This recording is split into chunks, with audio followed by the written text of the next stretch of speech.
안녕하세요. 알류신정입니다. 제가 약속하고 말씀드린 대로 여러분들에게 도움되는 영상들 앞으로 많이 만들어서 올릴 예정입니다. 이번엔 여러분들이 조금 궁금해 하시고 예전부터 댓글로 많은 질문들이 왔던 내용인데요.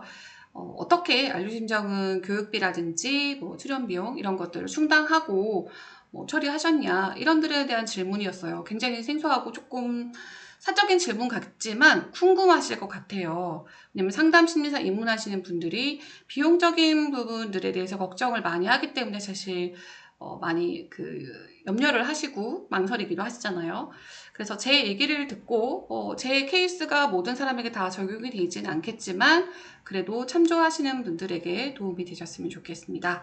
자, 그렇다면은 상담 심리사로 성공하기 제일 첫 번째 학교 무사 졸업한 내용들 가지고 여러분들과 함께 얘기를 나누도록 하겠습니다. 그러면 시작해 볼까요? 네, 본격적인 내용 들어가기 전에 구독, 좋아요, 그리고 따뜻한 응원의 댓글들 부탁드립니다. 네, 우선 이제 비용들, 학비나 이런 교육비들을 어떻게 부담했냐라는 내용들을 앞서서 말씀드리기 전에 저는 직장 생활을 11년 했고요. 그리고 다음에 퇴사를 하고 대학원에 이제 입학을 했다라고 말씀드렸을 거예요. 그러면 퇴사를 하겠다라고 마음 먹은 건 이제 교육비나 여러 가지 부담에 대한 비용들을 제가 감수하고 퇴사를 한 거잖아요. 이러한 결정들을 좀 어떻게 내렸는지에 대한 내용을 얘기를 해드리면서 그 다음에 이런 교육비나 이런 비용들을 그럼 어떻게 충당했냐라는 말씀을 드려야 여러분들의 좀 더 실질적인 내용이 될 것 같습니다. 일단 제가 대학원을 들어가야겠다라고 생각한 시점은 2005년, 2007년 정도 됐을 거예요. 2007년쯤에 대학원을 좀 가봐야겠다. 좀 고민을 해봐야겠다라고 생각했던 결정적인 좀 계기가 있었고, 그때 고민을 하면서 나름대로 대학원 스터디가 그 당시에도 있었어요. 근데 저처럼 이렇게 막 전문적으로 강의를 해주고 알려주는 그런 느낌보다는 자율적으로 소모임으로 모여서 서로 발제하고 발표하고 그런 스터디였습니다. 네, 갑게 스터디도 했는데 막상 대학원에 가려고 하니까 여러 가지 굉장히 준비가 안 된 것 같고 정보도 별로 없는 것 같고 그리고 나는 내가 졸업하고 나서 뭐가 돼야 되나라는 명확한 어떤 좀 기시적인 계획도 없었던 것 같고 막연하게 준비를 했던 것 같아요. 그래서 막상 대학원에 대한 이제 준비도 좀 어설펐던 것 같고요. 그때 준비고 하고 스터디도 했지만 결국 지원은 좀 안 했던 것 같습니다. 그리고 나서 이제 고민을 했던 부분은 이게 퇴사를 할 것이냐 아니면 병행을 할 것이냐라는 고민이 굉장히 됐었어요. 그럼 퇴사를 할 것이냐 이제 병행을 할 것이냐에 대한 여러 가지 결정에 대한 그 걸림돌들이 여러분들이 생각하기엔 돈 이런 게 굉장히 많이 좌우할 것이다 라고 생각을 하셨을 겁니다. 네, 사실 그렇습니다. 학업에 대한 욕구나 공부를 정말 열심히 해야지 라고 생각을 한다면 당연히 퇴사를 하고 준비를 하는 게 적합하고 그 방법이 맞지만 현실적인 여건을 사실 무시할 수는 없는 거잖아요. 매달 들어가는 생활비가 있고 또 등록금비가 있고 그리고 여러 가지 교육에 대한 세미나를 또 들으려면 그만큼의 비용이 들어가는 거니까요. 그러니까 현실적인 여건을 고려를 했어야 했습니다.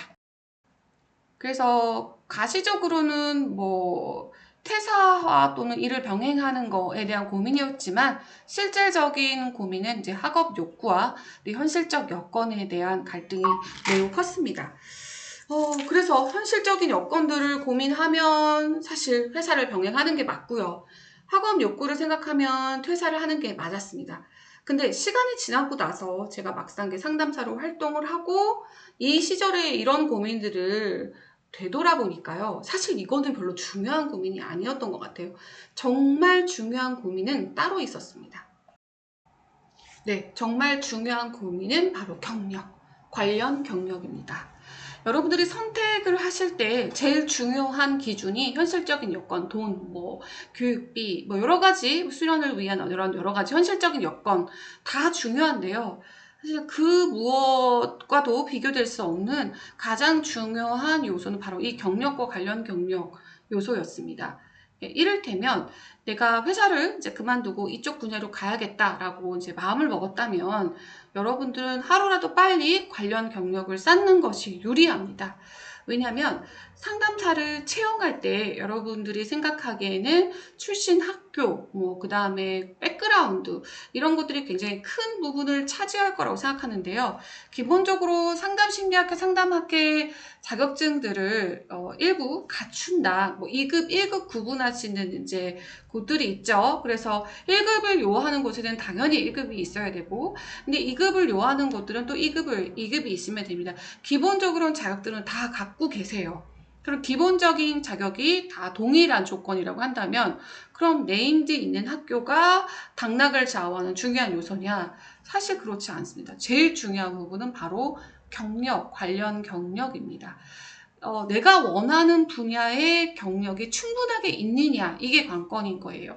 예를 들면 성인 EAP 직장인 상담을 하는데 직장 경력과 상담 경력 이 두 가지가 있는 사람이라면 그걸 잘할 가능성이 높겠죠. 그런 경력을 갖고 있는 사람을 선호하겠죠. 근데 청소년 상담센터에서 경력을 한 10년 이상 가지고 있다라고 한다면 과연 이 사람이 청소년들 대상으로 10년 이상 했는데 직장인들 대상으로 와서 다양한 괴롭힘 이슈, 성희롱 이슈, 여러 가지 직무, 이렇게 스트레스, 소진 여러 가지 이슈들을 다룰 때 과연 이 사람이 그 주제를 다룰 것이냐라는 고민을 한다면 신뢰감이 잘 생기기가 어렵겠죠. 그래서 이 분야에 내가 들어와서 이제 이쪽으로 일을 해야겠다라고 생각한다면 정말 처음부터 끝까지 제일 필요한 부분은 경력이 매우 큽니다. 저도 지금 새로 이제 선생님들을 이제 충원하려고 이력서들을 뽑고 이제 선발을 하고 있는데요. 제 눈도 저도 모르게 이력서를 딱 보면 제일 먼저 가시적으로 딱 향하는 곳이 경력. 이 사람이 어디서 어떤 내담자를 상담했는지에 대한 경력이 너무 중요한 요소가 되더라고요. 그래서 학비도 중요하고요. 그리고 현실적인 여건도 중요하고요. 다 중요한데요. 이 경력 자체가 준비되지 않다면 다른 부분들에 있어서 여러분들이 굉장히 손해를 입을 가능성도 매우 큽니다. 네, 그래서 그럼 안류심정은 어떻게 했느냐? 네, 저는 대학원 입학과 동시에 퇴사를 했습니다. 네, 퇴사를 했고요. 퇴사를 함과 동시에 그럼 그걸 뭐 했냐? 여기 맨 마지막에 관련 기간 급여라고 되어 있죠. 저는 대학원 입학과 동시에 합격시 통지를 받고 나서 바로 이렇게 퇴사를 했고요. 퇴사하고 관련 기관으로 들어가서 일을 하기 시작했어요. 근데 학교 상담실에서 일을 했는데 학교 상담실에서 그때 일을 해서 아마 최저 시급 정도의 금액을 받지 않았나라는 생각이 들었어요. 실제로 제가 월급을 받았던 그 금액에 비해서는 터무니없이 작았던 금액이긴 하지만 처음 제가 대학원 입문하게 해야겠다라고 마음 먹었을 때 제가 준비했던 바가 있는데 2007년에 이제 생각을 했지만 대학원은 사실 2012년도에 들어갔다라고 했죠. 그 5년 동안 준비했던 부분들이 이거였어요. 사실 이제 대학원에 들어가서 공부하는 기간 2.5년, 그리고 인턴하고 그 다음에 어느 정도 경력을 쌓는 기간 2.5년, 적어도 3년 정도 이상의 경력을 있어야 어딘가에 취업할 수 있는 명함을 내밀 수 있다라는 그 필드에 대한 부분을 좀 이해하고 있었기 때문에 적어도 5년 정도의 그 공백 기간 동안은 내 생활비라든지 또 최저 어떤 비용들을 대체할 수 있는 저축액이 있어야 된다라는 생각이 있었어요.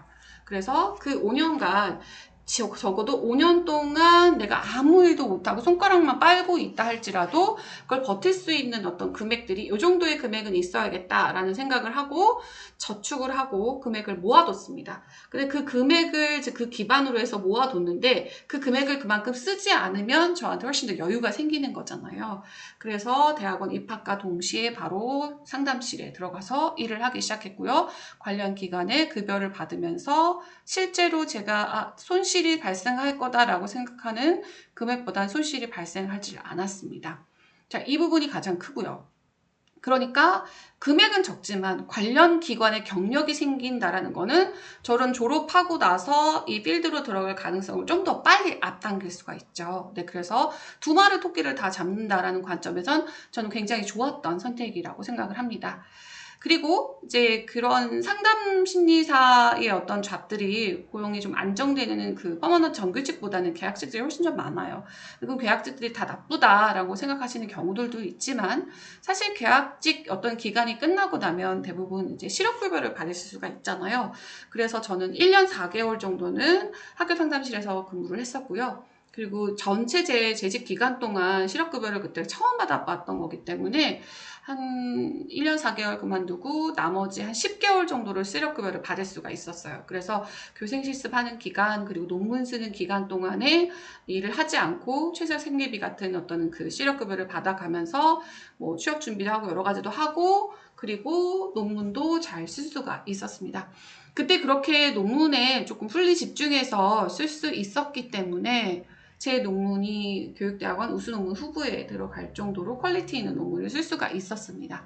그 퀄리티 있는 논문을 썼다라고 하는 부분은 박사 진학에서도 꽤 도움이 됐겠죠. 그래서 여러분들이 생각하는 눈앞의 시야에서의 손해나 조금 불편한 그런 상황도 먼 훗날에 봤을 때는 굉장히 이득이 되는 상황들이 많이 벌어지기도 합니다. 그래서 저는 그때 관련 기관에 빨리 들어가서 일을 시작한 거 그리고 실업급여를 받아가면서 논문을 잘 쓸 수 있었던 게 향후에는 굉장히 도움이 됐던 결정들이었다라는 말씀을 좀 드리고 싶고요. 그래서 학비에 대한 부담이 크기 때문에 학비가 적은 학교를 좀 가고 싶다라고 말씀하시는 분들도 계세요. 사실 고대 교대원 같은 경우는 한 700대 정도였던 거예요. 입학금이랑 뭐랑 해서 이렇게 한 700대 정도의 그 금액이었었고요. 그 다음부터는 한 600대 정도였던 것 같아요. 연세대도 그렇고 이대도 그렇고 아마 다 비용이 한 700대 정도 되지 않을까라는 생각이 듭니다. 굉장히 컸던 학교죠. 그런데 이렇게 등록금이 비싼 만큼 장학금 제도 좀 많았던 학교였던 것 같아요. 그래서 뭐 장학금 제도라고 해봐야 뭐 성적 장학금이나 아니면 교사들에게 주어지는 뭐 장학금 정도였겠지만, 네, 성적 장학금 받았죠. 그 비싼 학교를 갔는데 그 정도는 해놔야 되지 않겠습니까? 그래서 저는 4학기 내내 성적 장학금을 받았고요. 졸업할 때 학업 우수상을 받고 졸업을 했죠. 그러니까 웬만하면 전 과목이 다 A뿔이었던 거죠.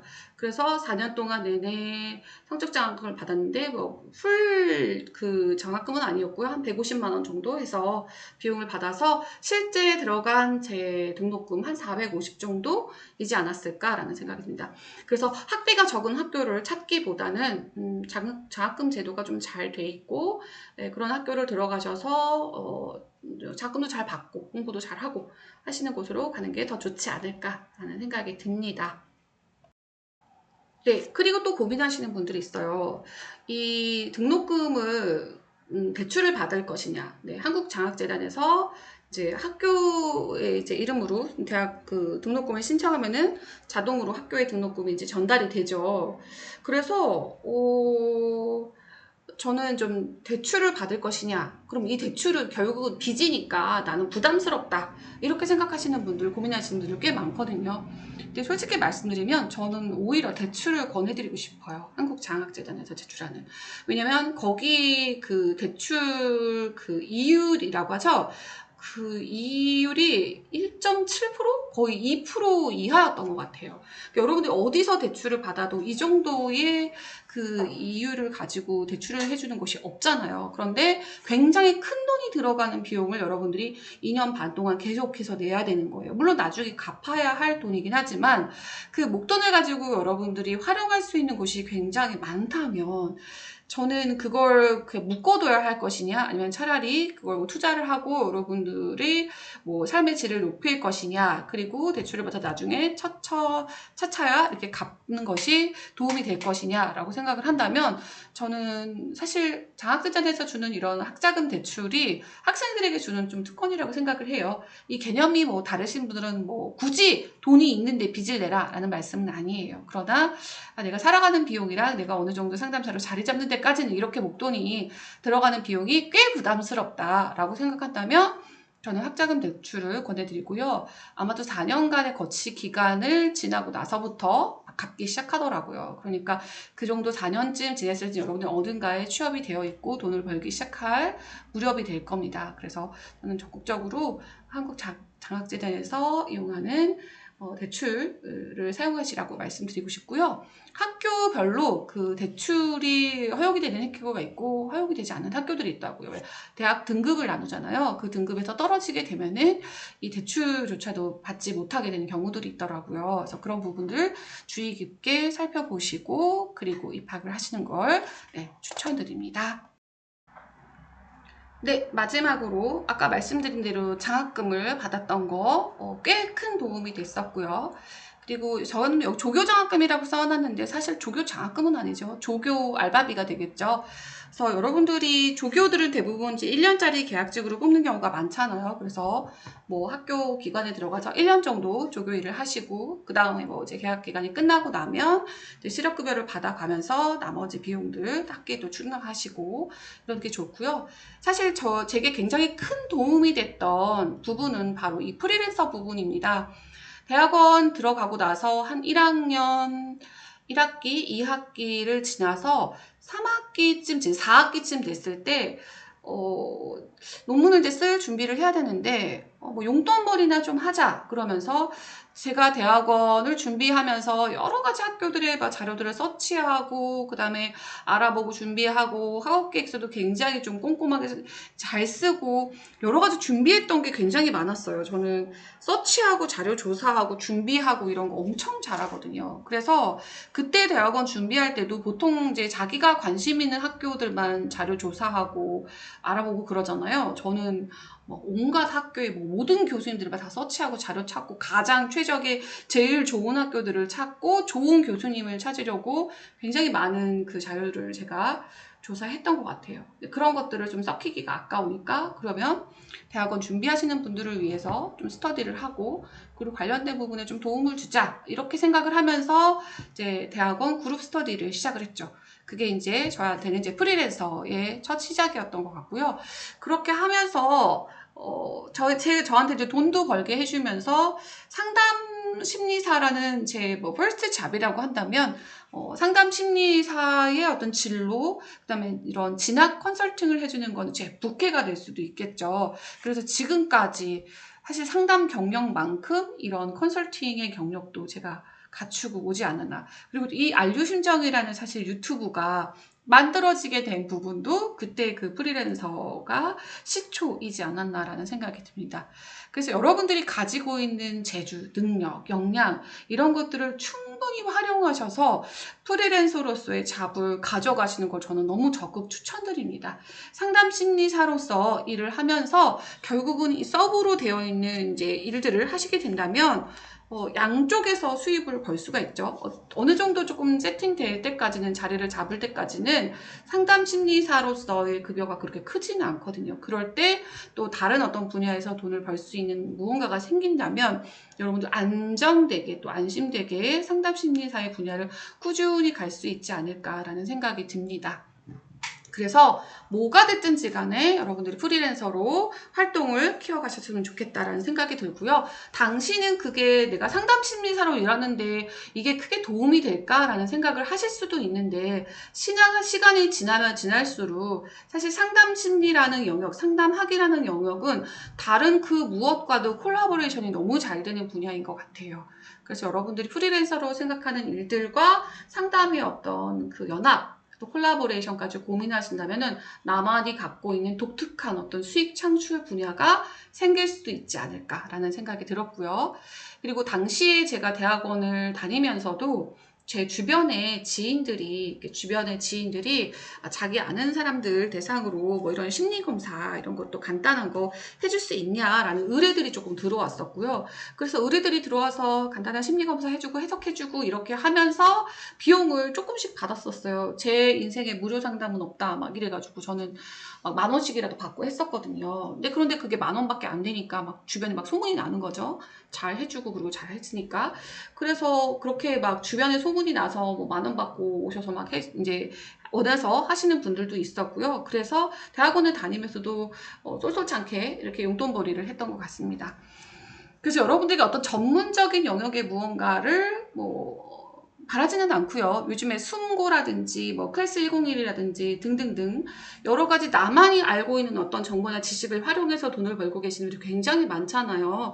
그래서 저는 여러분들이 상담 심리사의 길을 가겠다라고 했을 때 온리 그것만 판다라는 쪽보다는 내가 가지고 있는 역량을 활용해서 할 수 있는 다른 어떤 영역들이 있다라고 한다면 충분히 저는 그 프리랜서 영역으로 같이 가져가셨으면 좋겠다라는 생각이 들고요. 언젠가는 여러분들이 상담 심리사로서 활동을 할 때 그게 분명히 톡톡히 어떤 역할을 해내는 거를 경험하실 수 있을 겁니다. 자, 그리고 마지막으로 제가 그 학비, 교육비를 좀 이제 저렴하게 좀 견딜 수 있었던 영역입니다. 바로 독학입니다. 상당한 많은 분야의 세미나, 강의, 강연들을 찾아야 되는데요. 여러분, 책이 너무 잘 나와 있어요. 워크북도 너무 잘 나와 있고 어떤 이론에 대해서 굉장히 잘 설명이 돼 있으면 그 이론을 가지고 실습하고 실행할 수 있는 워크북 버전까지 요즘 출판이 너무 잘 돼 있어요. 그래서 여러분들이 책을 읽고 공부하셔도 충분히 그 이론에 대해서 소화할 수 있고 실습하고 적용해 볼 수 있는 역량이 될 수 있는 책들이 너무 잘 나와 있습니다. 그래서 저는 공부를 하다가 새롭게 궁금하거나 뭔가 알고 싶다라고 하면은 책을 굉장히 많이 찾아봤고요. 그리고 많이 읽었어요. 그러다 보니까 책으로 소화가 되면 굳이 내가 세미나나 뭐 어떤 걸 가서 들어야 될 필요가 있을까라는 생각이 들었죠. 근데 충분히 제가 소화가 안 되면 저도 돈을 내고 가서 워크숍을 들었습니다. 그래서 여러분들이 책을 통해서 스스로 독학이 되고 소화할 수 있는 능력을 키우시는 게 가성비를 키우는 데 가장 큰 도움이 되고요. 이렇게 책을 통해서 여러분들이 습득하면 세미나나 워크숍에서 배울 수 없는 스스로 산 체험들의 산 경험들을 좀 하시게 됩니다. 이럴 때 독학을 할 때 혼자만 읽는 게 아니라 같이 무리지어서 함께 북모임을 하는 것도 꽤 도움이 됩니다. 저도 대상관계를 학교 어떤 교육과정에서 배웠다기보다는 독학을 했어요. 똑같은 책을 여러 번 읽었습니다. 여러 번 읽으니까 아 이거구나 라고 이해가 되더라고요. 그래서 여러분들도 독학을 해서 어떤 영역에 대한 전문 지식을 스스로 소화하고 스터디할 수 있는 능력을 가진다면 당연히 여러분 교육비에도 도움이 되고요. 더 많은 책들을 또 혼자 소화할 수 있는 능력이 같이 또 키워지겠죠. 그래서 이 방법 또한 제가 교육비를 감당했던 좋은 어떤 또 툴들이 되었습니다. 네, 오늘 준비한 영상들 내용 다 마쳤고요. 내용이 여러분께 도움이 되셨는지 모르겠어요. 제 개인적인 스토리고 얘기다 보니까 모든 여러분들에게 다 적용할 수는 없겠지만 저렇게 해서 또 교육비 감당하고 상담 공부를 하고 준비를 해오고 그 여정들을 또 지나온 사람도 있구나 라고 제 개인 스토리들을 또 참조하시면서 여러분들의 삶도 또 방법도 전략도 찾아보는 계기가 되었으면 좋겠다라는 생각이 듭니다. 앞으로 제 개인적인 스토리가 담긴 영상들도 많이 준비를 할 거고요. 궁금하신 부분들이 있다면 댓글로 적어주시면 제가 관련된 내용 준비해서 또 영상 올리도록 하겠습니다. 네, 여러분 건강하시고 행복하시고 다른 영상으로 찾아뵙겠습니다.